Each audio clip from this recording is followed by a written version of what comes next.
Welcome back to a new episode of Youier the podcast really exclusively for members of the Itchy Soul Playground, with the caveat, of course, that if you enjoy an episode, you can share it with your friends. That's the real benefit, or family, loved ones, people who you think will be encouraging to, because I do believe that's one of the reasons why God had me set this up the way that we're doing it. So the video version will go to YouTube. There's the podcast version that will go to iTunes and Google Play and all Spotify and all the other places once it finishes doing its technical stuff.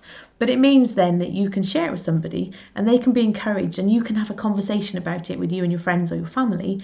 But at the same time, we can have those intimate conversations about this stuff and help you apply it, and a real conversation starter in the playground. So what I should add, and I will be saying this most episodes, is if you're watching this or listening to this and you're not a member of the playground, I would invite you to go to itchysoul.co and you can find out more and you can join us. It's pay what you want.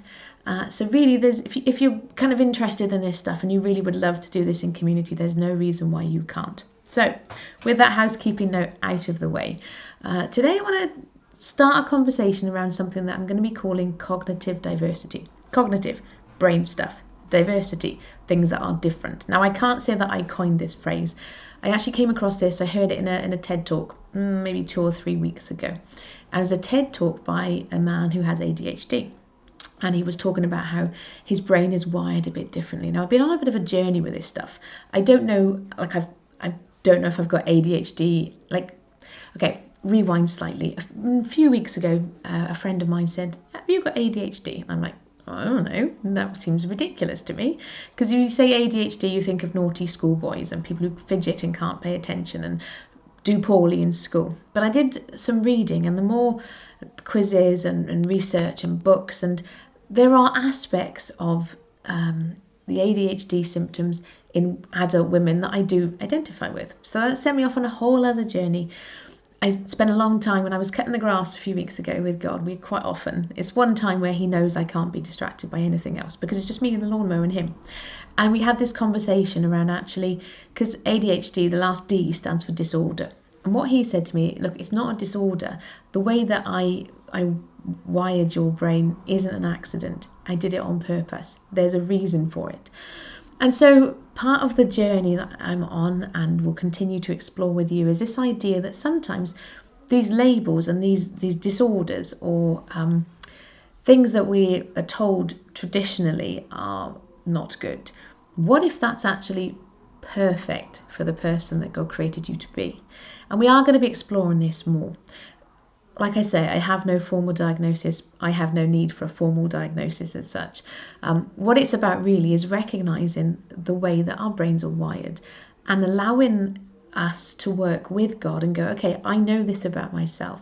Now that I know this about myself, how can I use that to my advantage? So this is a bigger story for another time. I'm just starting this by way of beginning.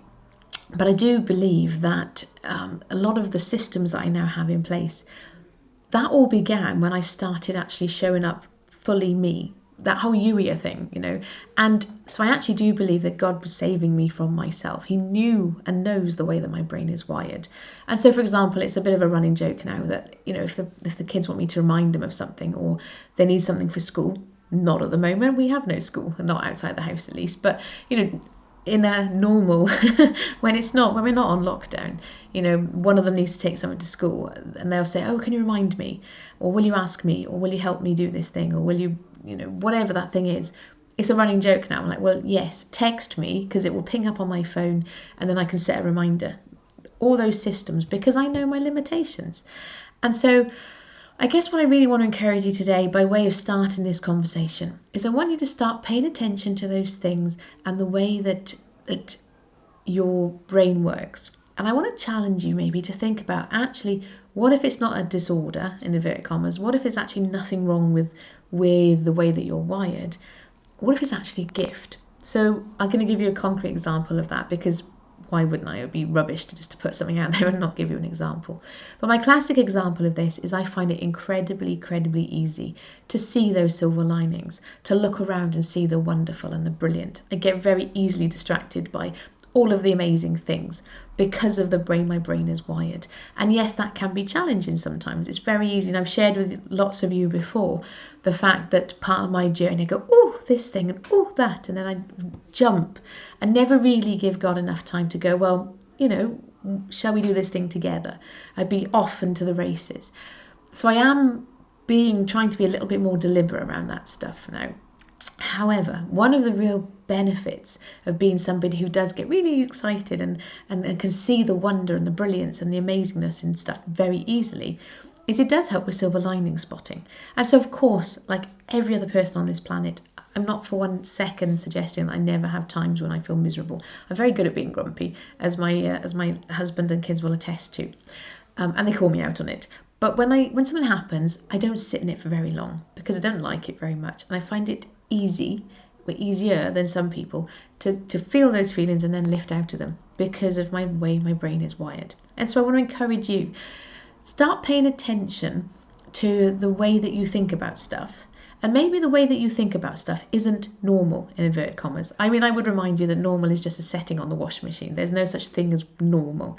That's what we're talking about, this cognitive diversity. There's no one way to think about the world. There's no one way to approach stuff. We're all, wired slightly differently. And it's actually about embracing that wiring and saying, thank you, God, for the way that I am wired, and how can I use this to my best advantage? Knowing what there might be things that you find challenging. So if you've watched, I'm trying to remember which episode, oh no, you might not have seen it yet. In one of the Youier games, I make reference to this idea that out of sight is out of mind. And so I quite recently, actually after reading about the ADHD stuff, started moving from a planner that's on my desk that stays closed too much of the time to putting things up on my whiteboard where I can really see them very visually, and it's made a real difference. That's just one small example of knowing myself and then finding ways to do things. But like I say, bring this back to you, and I do want to keep these short and sweet so that they can be actionable and you can start playing with this stuff. And when you start noticing those times when you maybe think things through in a way that are different to what maybe the people around you anticipate or expect, maybe write that stuff down, share that stuff in the playground. What does that look like? Ask God what the benefits of that are. And if there's challenges, ask him, well, okay, how do I make this work? Because you are wonderfully and fearfully and brilliantly made. And it's no accident that you are wired the way you are wired. And I fully maintain, I'm here to encourage you and remind you that that wiring is perfect for how God will have you show up and be you. So start thinking about it, start paying attention, noticing that stuff. And like I say, come and share it in the playground. Let's think of this as a conversation starter. That's the purpose of these episodes, is to maybe introduce to you aspects of my story, maybe bits you haven't heard before. Some of it is quite new because I'm still exploring it. And then, allowing that to apply to where you're at, and then giving you something to think about, and then, build the conversation from there. That's our starting point. I'm really excited to see what you come up with and hear more about how, whether this resonates with you. If you don't agree, tell me. Like I say, this is a conversation. But in the meantime, smile. Have yourself a delightful day, and I shall see you in the playground very, very soon. Take care. Bye-bye.